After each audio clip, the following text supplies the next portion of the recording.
Oi, meu nome é Regina, tenho 19 anos. Minha família vem dos ritos afro-brasileiros, minha avó é do candomblé, os meus pais são da Umbanda e eu trago essa cultura dentro de mim. Sou aluna de artes cênicas aqui na ECA e, além disso, ainda sou contadora de histórias, gosto muito de música e dança popular, estou aprendendo música ainda e estou muito feliz de estar aqui.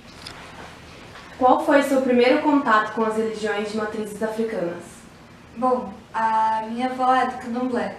Na verdade, hoje em dia ela não pratica mais, embora continue com as crenças. E os meus pais são da Umbanda. Então, desde pequena eu ouvia as histórias dos orixás, eu sabia como eles funcionavam, a gente sempre seguiu essa religião, mesmo que eu, por exemplo, não pratique. Então, desde pequena é algo comum assim na minha família. Como você vê a relação dos elementos do cotidiano com as divindades? Bom, o candomblé é uma religião animista e isso significa que as divindades e tudo que é cultuado junto com elas tem relação com elementos da vida, principalmente elementos da natureza, mas isso se transforma também em representação de cores e de outras imagens, outros elementos arquetípicos. Então, por exemplo, Oxalá, cujo nome mais comum no candomblé da gente chamar é o Batalá, quer dizer o senhor que veste branco, o senhor do pano branco. E aí todo o mito dele tem a ver com coisas que o representam. Por exemplo, é um cajado, então muitas das histórias o falam como um velho, e ele usa sempre branco, isso é associado à claridade, também é uma energia masculina ativa, entretanto mais calma, sabe? Isso acontece para todas as divindades do candomblé, porque nós não as vemos como seres, especificamente. O candomblé crê que essas divindades elas são coisas da natureza, ou representam uma força em específico, mais do que um ser, uma pessoa consciente. E aí, através dos mitos, a gente explica a relação de interação entre esses elementos. Quais são as suas afinidades, como se crê que uma coisa deu origem à outra, por aí vai. Bem, quase todo mundo sabe que na partilha da África, a divisão real entre os povos não foi respeitada, né? E a região onde o povo Nagô, o povo de origem Yorubá, se instalava era muito extensa. Portanto, era dividida em aglomerados menores de pessoas e tudo mais, e cada aglomerado cultuava mais uma divindade específica, embora todo o panteão fosse cultuado também. Isso é bem comum em religiões politeístas. E quando essa divisão ela não foi respeitada e na diáspora essas pessoas foram trazidas para cá, elas foram se misturando. Antigamente, como é comum nesses clãs, que deram origem aos povos, na maioria das vezes, uma divindade protegia todas as pessoas de uma mesma família e de um mesmo lugar, assim. Quando eles vieram para cá e se misturaram, as linhagens se misturaram também. Então, como hoje não dá para dizer de qual parte exatamente daquele povo as pessoas descendem, o orixá regente, o orixá que a gente chama de pai, mãe de cabeça, orixá de frente, de costas, essas coisas, não é possível determinar pela região que você nasceu. Portanto, a gente tira os búzios. As pessoas do candomblé tiram nos búzios e descobrem quem é que é a dona ou o dono da cabeça dessa pessoa. Um jeito interessante de pensar tudo isso é que talvez os orixás não tenham abandonado a sua ancestralidade. E por você carregar os seus ancestrais com você, você herda esse orixá dessas pessoas, mesmo que você não saiba exatamente de onde elas vieram. Existe uma certa névoa, né, para quem está de fora, assim, dos ritos mesmo, das práticas diárias do candomblé. E isso se dá tanto por um trabalho ruim da mídia, de esconder e de mistificar para o lado errado, tanto de um certo distanciamento, assim, porque como as práticas elas já são meio que excluídas do convívio social e etc., existe uma certa ojeriza, existe também o fato de que é uma religião com práticas muito específicas que precisam de um lugar fechado, onde haja tudo isso, não tem muito como sair do lugar onde é praticado. Diferente, por exemplo, de um culto, que pode acontecer em diversos lugares, ou até mesmo uma missa. Apesar de que no terreiro, assim, existe uma conexão muito grande com a natureza. Então, as práticas que a gente faz, dependendo do orixá, a gente leva para um ou outro lugar. Mas daí não é um ritual de candomblé em si, mas sim uma parte, ou um ritual dentro deste. Um terreiro de candomblé é um lugar onde todas as manifestações principais assim, da religião acontecem. E costuma ser o lugar onde tem um espaço para assistência, um espaço para Exu especificamente, o orixá, que é o orixá que leva e traz todas as mensagens do Orum, que é o céu, para o Aie, que é a terra, e um Gongá, que é o lugar onde o Xirê, que é a dança dos orixás, que é o principal acontecimento dentro do rito, acontece. É um lugar que precisa da energia da terra, de um espaço para a terra, porque as entregas para Exu são feitas cravando coisas na terra, porque é o elemento desse orixá. Aliás, o orixá é o elemento. E por isso a conexão com a natureza é muito forte. Existem terreiros que, por uma questão de logística, até porque fica mais fácil para você fazer as entregas e tudo mais, ficam perto de cachoeiras, perto de rios, pedreiras, matas, enfim. É um ritual com muita música, é um ritual onde os orixás dançam. Todos os orixás dançam, cada um tem uma dança específica. Então, quando ele se manifesta no corpo do Filho de Santo, que é chamado de Iaô, ele faz com que a pessoa se movimente, e essa movimentação é uma dança extremamente arquetípica. Por exemplo, Yansan, ou Oiá, é a orixá dos ventos. Ela é uma orixá guerreira, e por isso os movimentos dela são mais diretos do que de outras orixás que têm uma energia um pouco mais pacifista, mais calma. E ela dança mexendo os quadris. E é porque o quadril humano, né, não lembro o nome do osso, mas tem um formato de borboleta.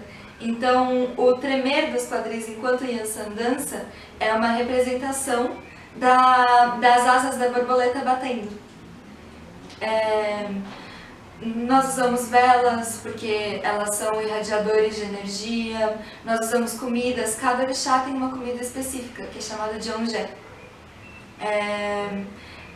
E essa comida, ela possui a energia do orixá e, portanto, nas festas, essa comida é servida para as pessoas e também entregue ao orixá como um sacrifício, porque geralmente o sacrifício ele é levado só para o lado de vida animal, mas o sacrifício pode ser de uma planta, de uma pedra. É importante que o fluido, a energia dessa primeira coisa, vá para alguma coisa maior. É por isso, inclusive, já desmistificando uma parte importante do candomblé, que a gente, em muitos terreiros, sacrifica animais, porque é uma forma de fazer com que esse animal se una ao elemento, se una ao orixá. Não é uma morte especificamente, mas é a partir dos fluidos, e aí o sangue, a lama, a própria comida, assim, o odor que ela exala, são coisas que são entregues ao orixá, porque elas podem passar de um plano para o outro. Quem leva todas as entregas, todas as comidas e as coisas em especial que a gente prepara para os orixás é Exu, que é o orixá mensageiro. Ele fica entre o céu e a terra, entre o Orum e o Aie. E viajando, ele leva tanto os presentes dos humanos para as divindades, quanto as bênçãos da divindade para os humanos. E o Xirê é uma grande festa. É por isso que os orixás dançam, é sempre uma celebração. E através da dança, ele manifesta aspectos da sua história. O mito de cada orixá, ele é uma representação de cada uma das coisas que ele está associado. Então, por exemplo, a dança de Nanã, que é uma orixá muito antiga, tipo, ancestral, inclusive do povo, assim. Outros povos que formaram o povo Yorubá, o povo Nagô, já cultuavam algo parecido com Nanã, então ela é uma orixá herdada. Os orixás que fazem parte da criação do mundo são chamados de orixá Funfun. E aí, a Nanã é um deles. E ela é representada sempre como uma velha. Então a dança dela é curvada, ela treme aqui o tronco como se fosse uma velha mesmo tremendo. E aí a dança dela conta coisas específicas da história dela. Então, de como Nanã remexe a lama, de brigas que ela teve, querelas com outros orixás, assim como aspectos dela, que é o orixá da morte, também é o orixá do perdão, muitas coisas assim. E aí cada um tem uma roupa específica, ligada ao orixá também, os aspectos dele. Nanã e Oxalá tem um cajado, o Baluaê tem uma roupa de palha, cada um deles trabalha e dança manifestando o próprio mito, assim. Então, nas roupas dos orixás que se costuma ter a cor deles, Iemanjá é azul claro, Oxum é amarelo, e assim as roupas, elas já são uma mensagem. Os orixás no candomblé, na Umbanda não é sempre assim, dançam sempre com os olhos tapados. É importante que haja essa coroação, porque da coroa acredita-se que se emana o seu ser para o mundo. Por isso a entrada para o corpo é aqui, no que é chamado de ori. Quando se fala de um orixá de cabeça ou de fazer a cabeça, a gente está falando disso. E por isso se coroa o ori e se tampa os olhos. Porque os orixás, por serem forças da natureza, não tem isso que, sei lá, Jung chama de alma, um anima ou animos, que ficaria aqui brilhando nos olhos. Pelo menos essa é uma das explicações, porque o candomblé, por ser uma religião oral, não pode ter detalhes muito metafísicos, detalhes muito intelectuais, assim. A prática é passada oralmente, ela é mais fácil de lembrar porque ela é repetida sempre. Os aspectos que explicam a religião são pós uma denominação dela, e aí todos os estudos que se fazem por trás. Então, por exemplo, não existe uma explicação de por que um orixá usa uma coroa, sabe? Mas sim que ele usa isso e sempre usou. Ou por que exatamente roxo é a cor de Nanã, sabe? São coisas que são associadas e por serem coisas tão tangíveis, são fáceis de passar por centenas e centenas de anos.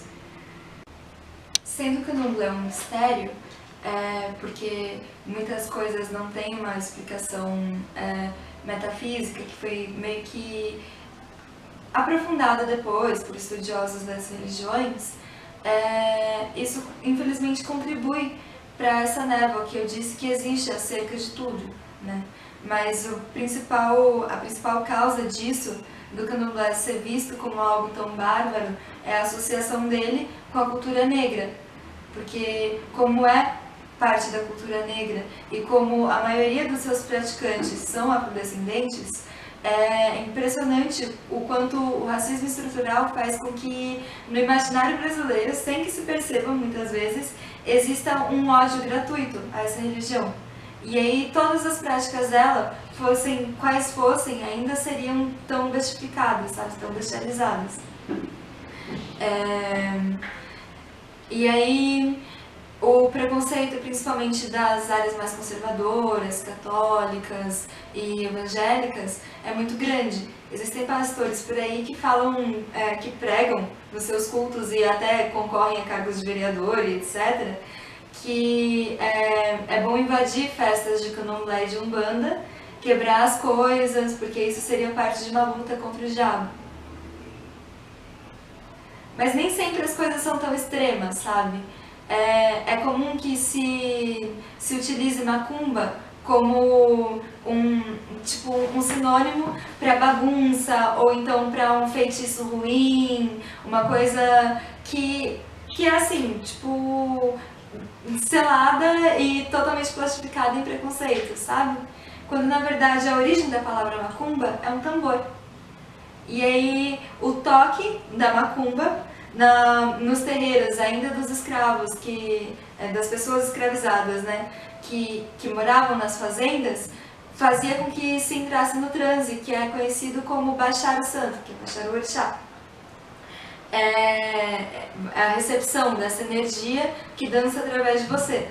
E aí o toque da macumba foi sendo associado ao rito e logo as pessoas resolveram chamar de macumba qualquer coisa que elas vissem como uma imagem negativa associada à feitiçaria. Toda essa perseguição ao candomblé, assim como os preconceitos mais mínimos e mais enraizados que existem por todos os lugares dentro do Brasil, são ligados ao racismo. Não é à toa que aspectos, mesmo hoje em dia, assim, de outras religiões que não são vistas com o mesmo ódio, são vistas como coisas bonitas e poéticas, enquanto quase todas as coisas do rito afro-brasileiro são vistas ou como motivo de riso ou como motivo de combate. Tem a parte muito negativa, né, que provém desse racismo que é propagado pela cultura branca e inclusive imposto aos negros, que faz com que a religião seja, as religiões inclusive afro-brasileiras, porque existem muitas, assim como existem muitas religiões afro-latinas, sejam tão excluídas. Mas a influência desses mesmos sistemas de crença, dessas mesmas culturas, é muito evidente em todos os aspectos da cultura. Tá na língua, com diversas palavras, assim como na música, afinal de contas foram os batuques de jongo, que são também batuques parecidos com os de capoeira, que deram origem ao samba.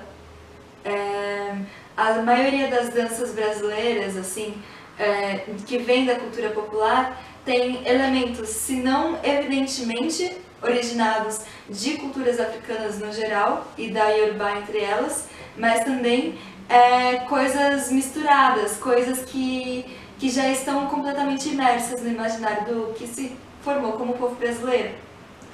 Então, as letras dos jongos, as letras dos cocos, as letras então dos axés, a escrita, a literatura e até mesmo a forma com que nós cultuamos os santos católicos, por exemplo.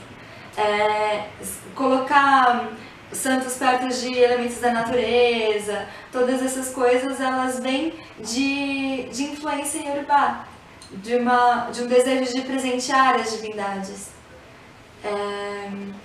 Mas se você for olhar até mesmo as danças, é engraçado que eu faço dança dos orixás num grupo de estudos lá na ETEC de Artes. Uma prática mais voltada para o lado artístico, assim, não tem nada a ver com a religião em si, embora se beba dela. Enfim, e aí meu professor estava me contando que esses dias ele estava olhando um clipe de axé na televisão e os passos eram iguais aos passos da dança de Odé, que é o orixá. Então, é uma herança que permeia muitos níveis, assim. A forma com que a gente celebra vida e morte, tá tudo muito conectado a isso também, embora extremamente influenciado por outras culturas. Todos os instrumentos, a música brasileira tem muita percussão, né? E no que difere de alguns outros aspectos de povos colonizados aqui na América Latina. A percussão aqui é muito forte. Isso tem a ver, inclusive, com a língua iorubá, que é uma língua muito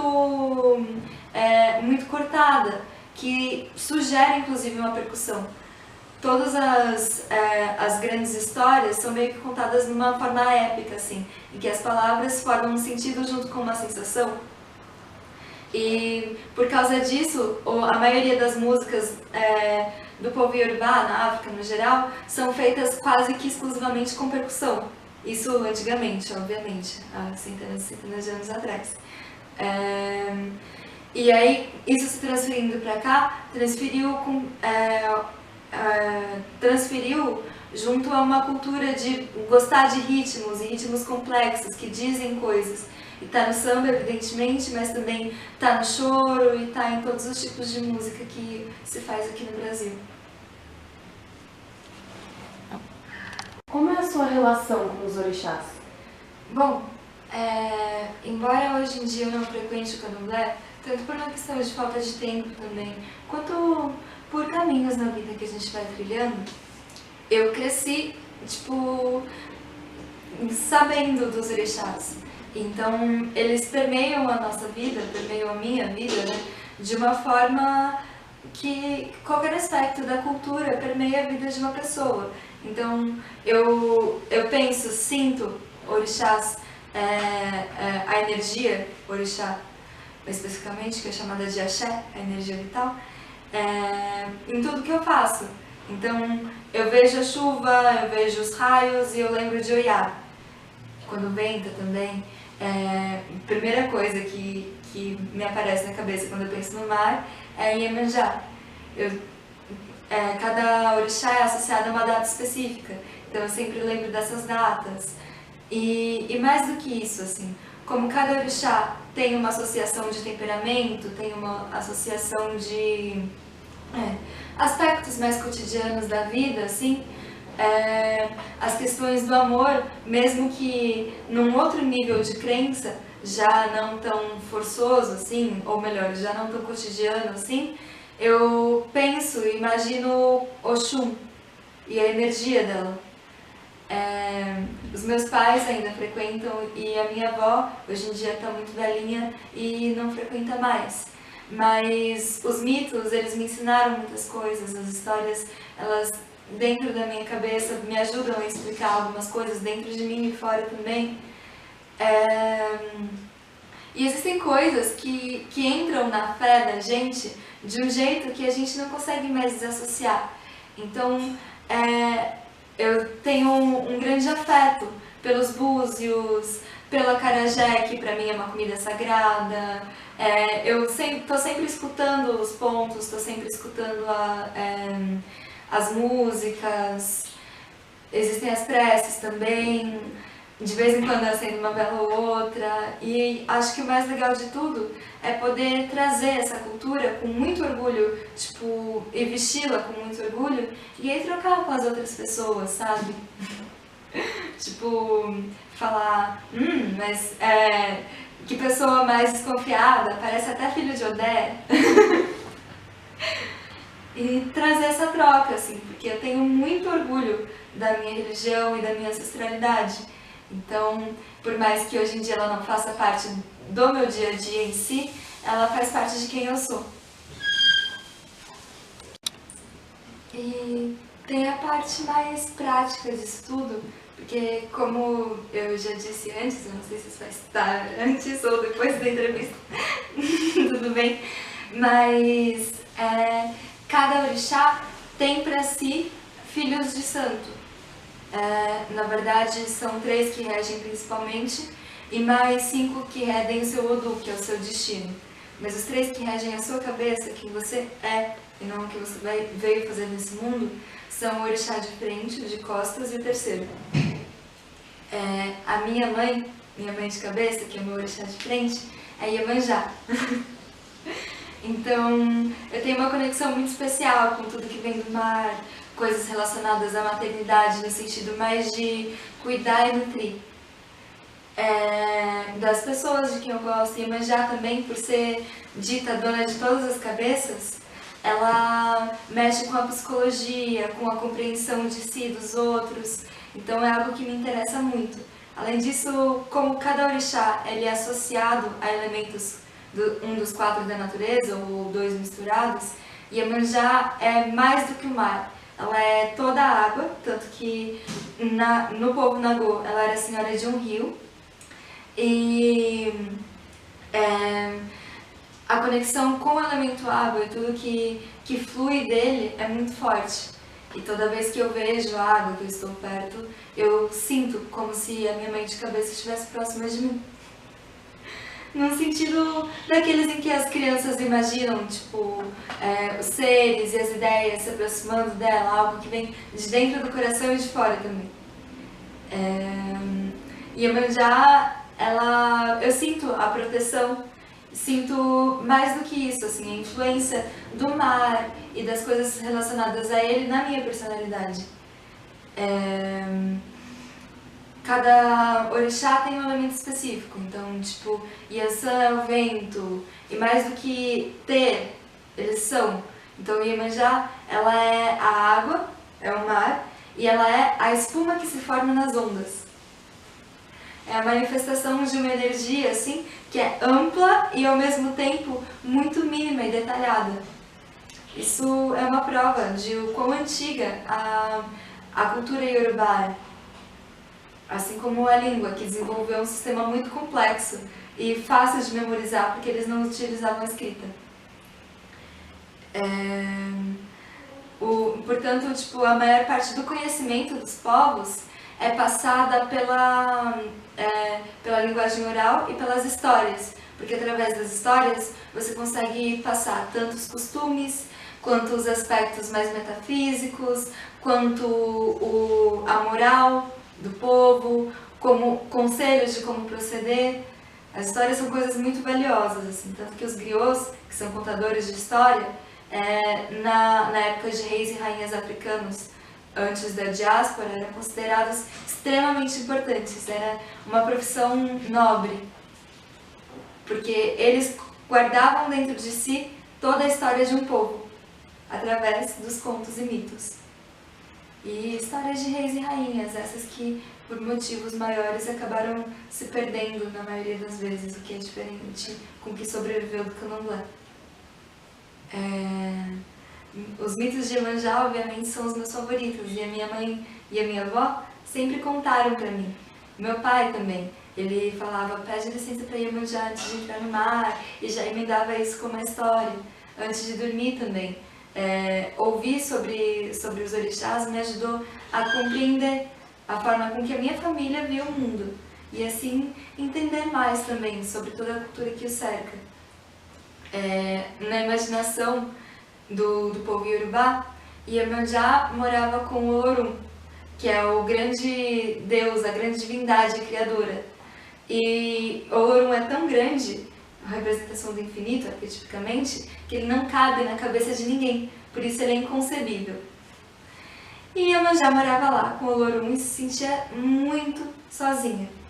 Iemanjá é muito emotiva, ela é relacionada, assim como qualquer outra divindade da água, a relação das emoções, do subjetivo. E aí ela vivia chorando de um lado para o outro, falando, Olorum, como eu me sinto só. E Olorum, ficando com dó da sua filha, disse, Iemanjá, espere aí. Tocou a mão na barriga dela e disse, daqui a pouco você não vai mais se sentir só, vou te dar um presente. E o tempo passou e a barriga de Iemanjá começou a ficar muito, muito grande. Primeiro, ela ficou grande o suficiente para parecer que o corpo dela era uma grande esfera. E depois, a barriga dela cresceu mais e mais, a ponto de ter coberto todos os membros. E a própria Iemanjá era mais barriga do que deusa. Ela colocou o ouvido na esperança de ouvir o que estava acontecendo ali. E ela só ouviu um silêncio, mas um silêncio diferente. Parecia algo que pulsava. E ela foi perguntar, desesperada, para o Olorum o que estava acontecendo. E o Olorum disse, Iemanjá, fique tranquila, daqui a pouco você vai ter a resposta para isso. E Iemanjá mal ia começar a reclamar com aquele deus misterioso à toa, quando ela caiu para trás. E do meio das pernas dela começaram a sair pontos brilhantes. Vários e vários. Pontos brilhantes que dançavam e formavam famílias e associações. Eles se instalaram no Orum, que é o céu, na extensão inteira do infinito. E Iemanjá ficou olhando, apaixonado. O Olorum disse, essas são as crianças, são suas filhas, são as estrelas. E você pode correr e dar nome a cada uma delas que você quiser. E Iemanjá foi correndo por todo o céu e dando nome às estrelas e às famílias dela e formando lindos desenhos. Só que as estrelas ficavam muito ocupadas brilhando no céu. E aí Iemanjá continuou se sentindo sozinha. Elas só ficavam paradas, enquanto a deusa conseguia dançar, passear por aí. Ela foi reclamar com o Olorum de novo. Ele disse, Olorum, eu ainda me sinto só, o que eu faço? E Olorum disse, espera aí, Iemanjá. Tocou a mão na barriga dela. De novo, começou a acontecer. E a barriga da Iemanjá começou a ficar enorme e enorme. Ela, de novo não, o que será que está por vir? E a barriga dela cresceu a ponto do corpo dela se transformar numa esfera. E depois mais e mais a ponto do próprio corpo ter sumido. E Iemanjá era mais barriga do que deusa. Ela colocou o ouvido na barriga para entender o que estava acontecendo. E um barulho terrível de algo que roncava e se mexia muito assustou a pobre Iemanjá, que foi falar com o Olorum de novo. E ela disse, Olorum, eu não entendo o que está acontecendo, por que minha barriga está tão grande? Será que você pode parar de fazer tanto mistério? E o Olorum disse, paciência, Iemanjá. Ela mal ia voltar a reclamar sobre tudo isso de novo, quando a barriga cresceu mais e ela caiu no chão. Quando ela caiu no chão, do meio das pernas dela começaram a sair seres fofinhos, assim, meio etéreos, muitos aglomerados, alguns mais cinzentos, soltavam quase fogo, na forma de riscos. E eles foram se espalhando e se espalhando, ficando embaixo das suas irmãs as estrelas. E Iemanjá falou, mas Olorum, o que é isso? E ele disse, são as nuvens, Iemanjá. Você pode passear por todas elas. Só que Iemanjá percebeu que as nuvens eram criaturas mais instáveis do que os seres da água, porque elas de repente se aglomeravam mais e ficavam apertadinhas e cinzentas e faziam chover e trevoar por todos os lados. Ela ainda não se sentia feliz, porque as nuvens estavam muito ocupadas em fazer chover e trovoar por todos os lados e não conseguia conversar com ela. E ela foi reclamar uma terceira vez. Ela disse, Olorum, eu já estou cansada. Será que eu nunca vou deixar de me sentir sozinha? Olorum disse, tudo bem, Iemanjá, espere só mais essa vez. E pôs a mão na barriga dela.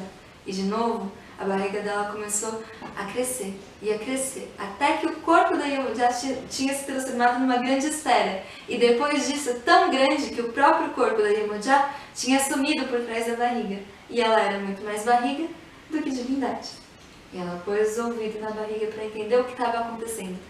E aí, ela ouviu barulhos muito diferentes. Pareciam risadas, alguns gritos, cantos, barulhos de pés e de coisas que se moviam o tempo inteiro. Muito confuso para Iemanjá entender, porque eram coisas demais. E ela foi falar com o Olorum de novo.